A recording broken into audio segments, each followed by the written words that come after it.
On dit que les pensées n'ont pas de corps.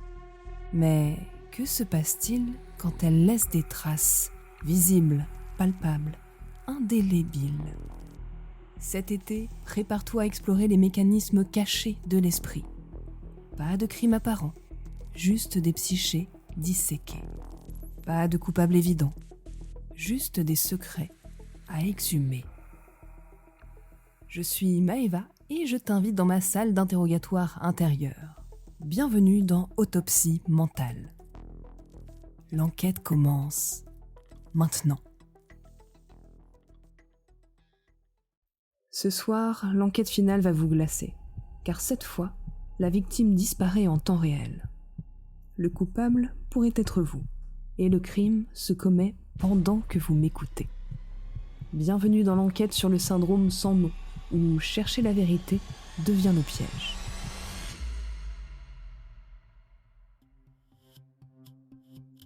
« 2h32, la lumière bleue de l'écran clignote sur les mains de Lila. Elle sent ses paupières qui brûlent, sa nuque qui se raidit. Mais elle ne peut pas s'arrêter de scroller, comme si ses doigts avaient leur propre volonté. Une notification, puis 2, puis 15. Son cerveau saute d'une appli à une autre. TikTok, Instagram, Discord, cours en ligne, messages. En ce moment, Lila galère sur des trucs basiques. Elle commence 5 séries Netflix, elle n'en finit aucune. Elle a 47 mails non lus de son stage. Elle a oublié 3 fois le code de son immeuble cette semaine. Et elle rate des trucs évidents, comme l'anniversaire de sa sœur, son rendez-vous chez le dentiste pris il y a 2 mois, ou rendre un livre à la bibliothèque. Lila se sent perdue. Je perds la tête. Je n'arrive plus à rien faire jusqu'au bout, mais qu'est-ce qui va pas chez moi ? Mais surtout, elle ne comprend pas pourquoi. Avant, elle y arrivait. Au lycée, elle pouvait réviser 4 heures d'affilée. À 18 ans, elle lisait des romans entiers. Mais qu'est-ce qui a changé ? Lila tape sur Google, concentration impossible. Les résultats l'emmènent partout et nulle part. Burn-out, anxiété, dépression, TDAH, haut potentiel, hypersensibilité. Et chaque test lui donne un résultat différent. Tu es probablement anxieuse. Tu sembles hypersensible. Symptômes compatibles TDAH. Lila panique.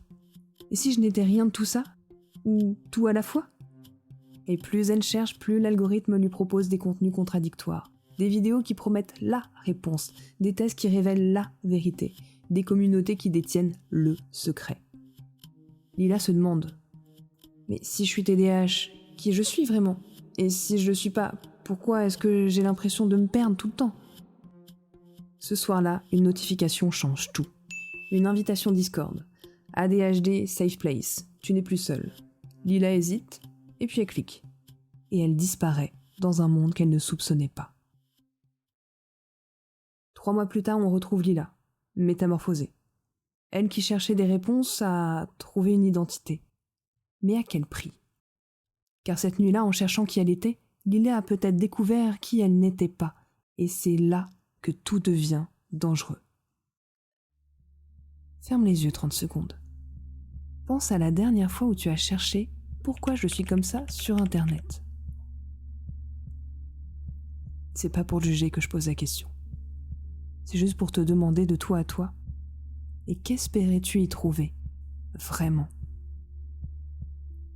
Car nous allons découvrir ce soir le crime le plus vicieux. Transformer ta quête d'identité en prison dorée. Dans cette enquête, 6 forces se disputent l'âme de Lila, mais laquelle va gagner ? Suspect numéro 1, l'algorithme, le marchand de certitude. Intelligence qui apprend tes failles et te vend exactement ce que tu veux entendre. L'énigme, révèle-t-il qui tu es ou fabrique-t-il qui tu deviens ? Suspect numéro 2, la société surstimulée, l'empoisonneuse invisible. Le monde qui fragmente ton attention puis te culpabilise de ne plus te concentrer. L'énigme, te rend-elle malade ou révèle-t-elle ta maladie ? Suspect numéro 3, la communauté ADHD, la famille conditionnelle. La tribu qui t'accueille avec amour tant que tu acceptes leur vérité sur toi. L'énigme troublante, t'aide-t-elle à guérir ou à rester malade ? Suspect numéro 4, Chloé, le miroir déformant. Amie parfaite qui te comprend mieux que personne et refuse que tu changes. L'énigme, est-ce qu'elle t'aime vraiment ou est-ce qu'elle aime ce qu'elle retrouve chez toi ? Suspect numéro 5, le système médical, le validateur professionnel. Thérapeute qui donne des étiquettes rassurantes mais définitives. L'énigme, soigne-t-il la souffrance ou l'officialise-t-il ? Suspect numéro 6, Lila elle-même, la collectionneuse d'identité. Jeune femme qui préfère être malade avec une communauté que normale et seule. L'énigme finale, est-elle manipulée ou est-elle la manipulatrice? 6 suspects, un seul mystère. Lila a-t-elle trouvé sa vérité ou l'a-t-on construite pour elle? Car dans cette histoire, celui qui cherche la réponse devient la réponse. Pendant 6 semaines, Lila erre de diagnostic en diagnostic. Elle rejoint des groupes Facebook hypersensibles, des forums haut potentiel et des discords anxieux.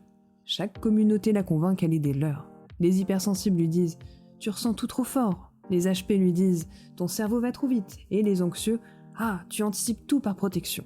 Lila panique. Elle ne sait plus qui elle est. Partout on lui dit qu'elle est spéciale. Mais oui, mais spéciale comment? Alors elle multiplie les tests, elle collectionne les résultats contradictoires. Et plus elle cherche et plus l'algorithme s'affole. Il lui propose des contenus de plus en plus ciblés, de plus en plus personnalisés. Comme s'il apprenait de ses failles pour bien mieux les nourrir. Lila commence à se demander « Si je n'étais pas normale, mais pas assez anormale pour avoir une vraie maladie ?»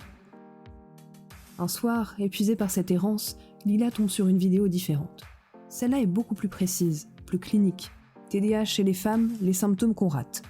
Et là, elle se reconnaît parfaitement. Lila rejoint le Discord ADHD Safe Place. 3247 membres, chat qui ne s'arrête jamais et un accueil bouleversant. Bienvenue dans ta vraie famille, enfin chez toi. Ici, on ne juge jamais. Tu vas enfin comprendre ton cerveau parfait. Cependant, les règles la troublent un petit peu. Pas de remise en question du diagnostic, les neurotypiques ne comprennent pas et ceux qui doutent font du mal à la communauté. Parfois, le groupe est formidable. Conseils pratiques, humour partagé, soutien inconditionnel, Lila découvre des tips qui l'aident vraiment. La méthode Pomodoro, le body doubling, les récompenses dopaminergiques. Mais parfois, l'ambiance se tend. Quelqu'un pose un doute? Silence glacial. Quelqu'un évoque une amélioration? Attention à ne pas trop en faire, tu vas cracher. Quelqu'un mentionne la thérapie classique? Ouais, mais les neurotypiques ne comprennent rien à nous. C'est là qu'elle rencontre Chloé. Chloé, 21 ans, exactement les mêmes symptômes, la même galère, les mêmes questions, et leur connexion, elle est mais immédiate et presque troublante. Première conversation, 6 heures d'affilée. Elles finissent les phrases l'une de l'autre, elles se reconnaissent dans les détails. Mais il y a quelque chose d'inquiétant dans cette perfection. Chloé lui dira « Lila, avec toi, je me sens vraiment comprise pour la première fois. On est exactement pareil, il faut qu'on se serre les coudes, qu'on reste ensemble et connectés. » Et là, il y a quelque chose dans l'urgence de Chloé qui dérange un peu Lila. Pourquoi cette précipitation?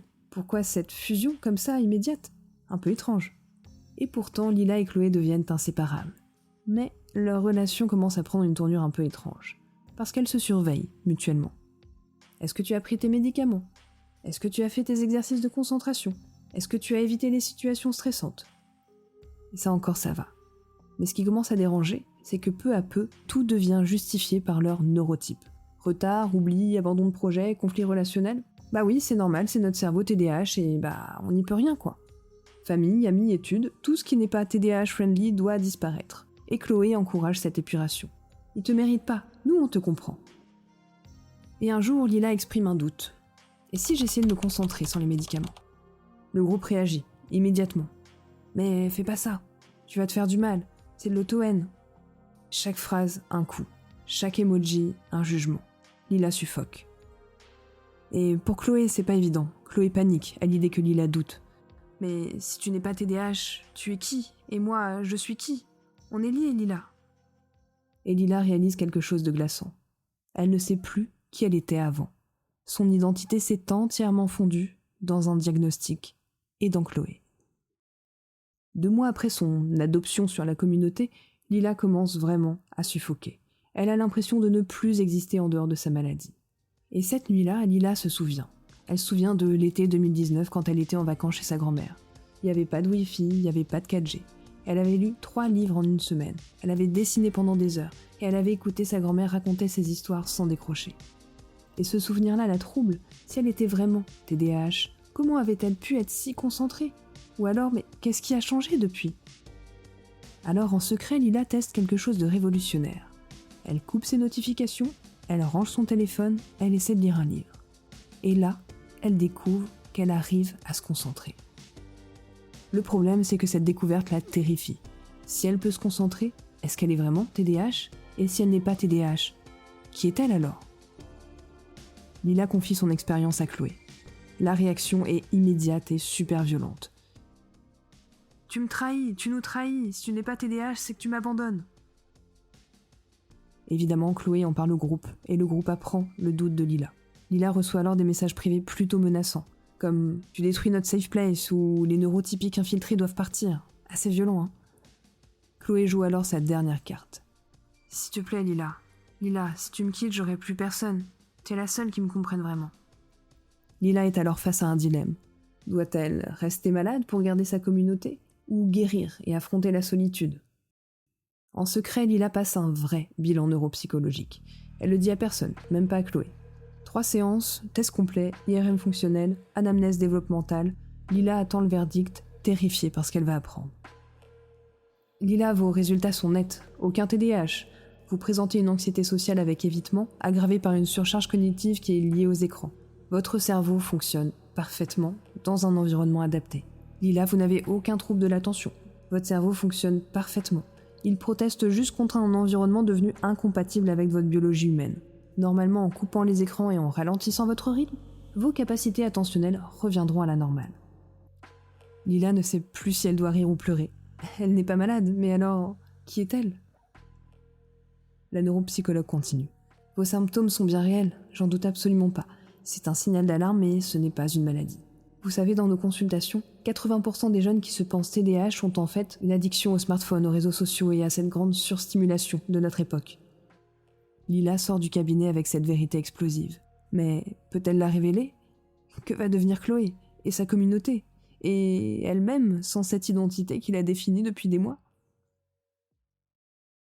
Voici la vérité sur le crime le plus sophistiqué de notre époque. L'algorithme ne manipule pas Lila, il lui donne ce qu'elle demande, une identité, une appartenance, une explication. Il révèle ses besoins et les satisfait parfaitement. La société surstimulée ne manipule pas Lila. Elle lui impose juste un rythme qui est incompatible avec son cerveau. Elle crée les symptômes que d'autres vont nommer. La communauté ADHD ne manipule pas Lila non plus. Elle l'accueille sincèrement, elle la protège réellement. Elle offre ce que chacun cherche, compréhension et acceptation.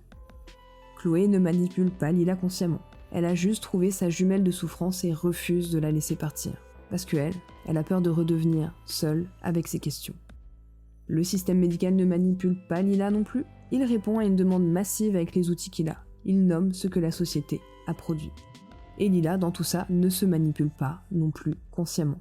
Elle cherche juste à exister, à comprendre, à appartenir, comme nous tous en fait. Alors, qui sont les coupables ? Eh ben c'est nous tous, collectivement et inconsciemment. L'arme du crime ? L'industrialisation de l'identité par la maladie. Ouais, nous avons créé un monde où être normal, c'est suspect. Un monde où être malade peut être un peu plus rassurant. Un monde où avoir une communauté exige un diagnostic. Et un monde où exister nécessite une différence nommée. Chloé n'est pas l'amie de Lila. Elle est son dealer d'identité. Elles se fournissent mutuellement en certitude pour éviter l'angoisse du vide. Et la communauté, aide-t-elle vraiment ses membres ou les maintient-elle dans l'identité maladie pour continuer d'exister ? Et si le vrai crime, c'était d'exiger une étiquette pour être aimé ? Et si la vraie maladie, c'est de ne plus supporter d'être normal dans un monde qui, lui, n'est pas normal ? Car Lila n'est pas malade, elle est juste humaine dans un monde devenu inhumain. La question qui va te hanter. Dans ton entourage, qui aimes-tu pour sa différence plutôt que pour sa normalité ? Et toi ? Est-ce que tu accepterais d'être aimé sans étiquette particulière ? Car peut-être que le courage ultime, c'est d'exister sans diagnostic. Voilà ce que nous dira Lila aujourd'hui. J'ai révélé mon bilan à Chloé. Quand je lui ai révélé, elle m'a dit que j'étais une traîtresse, que j'allais détruire l'espoir de tous ceux qui se reconnaissaient en moi. Puis elle m'a bloqué, de partout. Et quand Chloé la bloque, Lila ressent un frisson dans la nuque, physique, réel, comme si on venait de lui arracher quelque chose. Le silence qui suit la dernière notification pèse bien plus lourd que tous les mots. Lila nous dira « Je me suis retrouvée seule, mais j'ai découvert quelque chose d'étrange. En éteignant mes écrans, en ralentissant un peu ma vie, en acceptant parfois de m'ennuyer, mes symptômes ont quasiment disparu. Je ne suis plus TDAH, je ne suis plus hypersensible, je ne suis plus anxieux, je suis juste, Lila. Juste une Lila, sans étiquette et c'est terrifiant mais libérateur. 6 mois plus tard, nous découvrons quelque chose d'inquiétant. Chloé a trouvé une nouvelle jumelle. Même âge, même symptômes, même fusion immédiate. Le cycle recommence. Parce que Chloé ne cherchait pas vraiment une amie. Elle cherchait un miroir, quelqu'un qui valide son existence en partageant sa maladie. Et moi, en vous racontant cette histoire, ne suis-je pas en train de créer une nouvelle communauté ? Celle des éveillés aux manipulations ? Ne vous ai-je pas proposé aussi une nouvelle identité ? Des victimes lucides du système ? Peut-être que ce podcast est aussi un piège ultime, un moyen de vous faire croire que vous êtes différent parce que vous comprenez ces manipulations. Et après 8 épisodes, qui me dit que vous n'êtes pas devenu accro à votre propre lucidité ? Avant de conclure, j'aimerais quand même apporter une précision importante. Le TDAH existe, bel et bien, c'est pas un mythe, pas du tout. C'est un trouble neurodéveloppemental réel qui touche 3 à 5% de la population. Et oui, des milliers de personnes en souffrent vraiment et méritent un diagnostic et un accompagnement approprié. Donc si vous vous reconnaissez peut-être dans ces symptômes qu'on a un petit peu évoqués, pas de panique, en général le parcours classique c'est déjà d'aller voir son généraliste pour avoir une ordonnance pour après aller fouiller un petit peu plus loin. Soit avec un psychiatre qui va être formé, un médecin spécialiste ou alors un psychologue qui pourra vous faire passer un bilan neuropsychologique.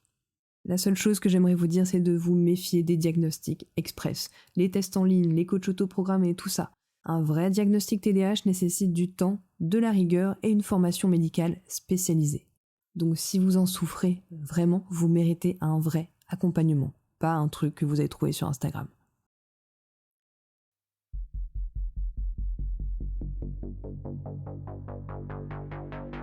8 enquêtes, 8 miroirs de notre besoin maladif de nous comprendre ».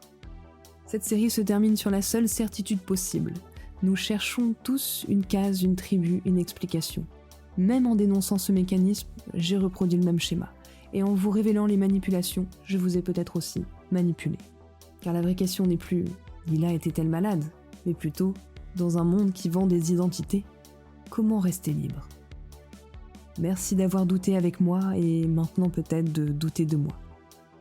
Et toi, est-ce que tu t'es reconnu dans Lila, dans Chloé et dans cette soif de comprendre à tout prix ? Alors tu peux laisser juste un petit mot, en commentaire, ou plusieurs, bien sûr. Mais pourquoi pas le mot libre aujourd'hui ? Libre pour dire que tu refuses de te laisser enfermer, même par ce super podcast. Et si tu veux creuser un peu plus loin, mais vraiment, il y a la grille d'auto-analyse exclusive dans la newsletter.